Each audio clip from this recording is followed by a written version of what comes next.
சபரிமலைக்கு முதலில் வரும் கன்னிசாமி தன்னுடன் பயணம் மேற்கொள்ளும் சாமிமார்களுக்கோ அல்லது 10 ஏழைகளுக்கோ அன்னதானம் செய்யணும்.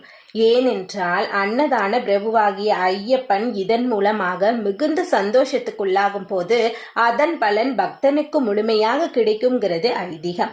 ஐயப்பனின் பெயரால் முடியாதவர்களுக்கும் சாமிமார்களுக்கும் அன்னதானம் பண்றதுனால மட்டும்தான் பலன் கிடைக்குமா, இல்லைன்னா பலன் இல்லையா அப்படிங்கறதெல்லாம் இல்லைங்க. அதுக்காக நீ 100 பேருக்கு அன்னதானம் பண்ணணும், ஐயப்ப சாமி எல்லாரையுமே கூப்பிட்டுட்டு வந்து ஆடம்பரமா தான் பண்ணணுங்கிற அவசியமோ கட்டாயமோ இல்லை. பண்ணக்கூடாதுங்கிறதும் இல்லை.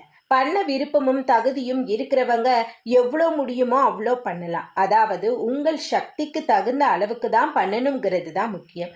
கடன் வாங்கியோ கஷ்டப்பட்டோ பண்ணக்கூடாதுங்கிறத ஞாபகத்துல வச்சுக்கோங்க.